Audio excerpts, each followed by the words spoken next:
How to fix Samsung M10। hang and restart problem.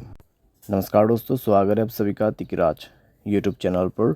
तो दोस्तों, आज की इस वीडियो पर मैं आपको बताऊंगा कि कैसे आप जो है अपने सैमसंग के डिवाइस पर हैंग और रिस्टार्ट प्रॉब्लम सॉल्व कैसे कर सकते हैं।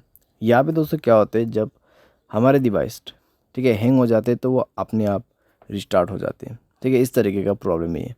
तो अगर दोस्तों आपकी जो डिवाइस है ठीक है सैमसंग का, वो भी अगर हैंग हो जाते, हैंग होने के बाद अपने आप रिस्टार्ट भी हो जाते, तो ये किस तरीके का प्रॉब्लम है, ठीक है, और आपको कैसे ये प्रॉब्लम फिक्स करना होगा, आज के इस वीडियो पर मैं आपको सॉल्यूशन बताने वाला हूँ।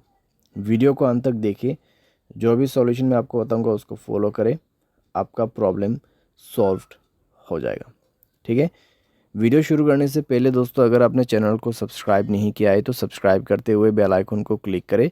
अगर आप ऑनलाइन पैसा कमाना चाहते हैं तो वीडियो डिस्क्रिप्शन पर आपको लिंक मिल जाएगा। किसी भी प्रॉब्लम के रिगार्डिंग पर आप हमें ट्विटर पर फॉलो करके मैसेज करें। तो चलिए दोस्तों, वीडियो शुरू करते हैं।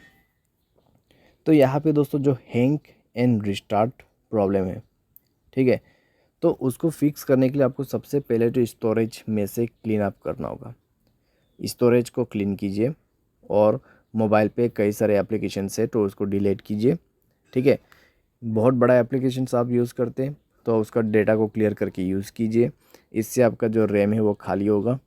ठीक है, और कोई भी दोस्तों एप्लीकेशन जो कि बैड एप्लीकेशंस होगा उनको भी डिलीट कर दीजिएगा। बैड एप्लीकेशन जैसे कि कोई अननोन वेबसाइट से इंस्टॉल किया हुआ एप्लीकेशन, ठीक है, तो उनको डिलीट कीजिए और अपने स्पेस को फ्री अप कीजिए। उसके बाद माय फाइल्स पे जाए और यहाँ पे भी दोस्तों स्टोरेज को फ्री अप कीजिएगा। ठीक है, जब स्टोरेज आपका 40 to 30% एम्प्टी हो जाएगा, तब आप अपने मोबाइल सॉफ्टवेयर को अपडेट करेंगे।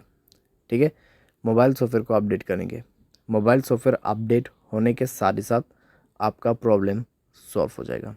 ठीक है, तो हैंग और रिस्टार्ट का जो इशू है आप इसी तरीके से फिक्स कर सकते हैं। तो ये सॉल्यूशन को आप फॉलो करके देखिए, प्रॉब्लम सॉल्व हो जाना चाहिए। अगर सॉल्व हो जाता है तो अच्छी बात है।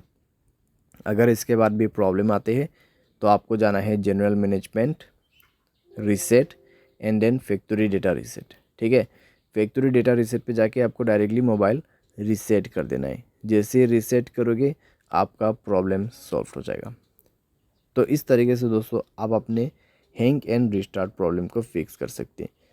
तो जितना भी मैंने आपको सॉल्यूशन बताया दोस्तों, उसी को फॉलो कीजिएगा तो आपका प्रॉब्लम सॉल्व हो जाएगा। आपको कोई भी दिक्कतें बाद में नहीं होगा।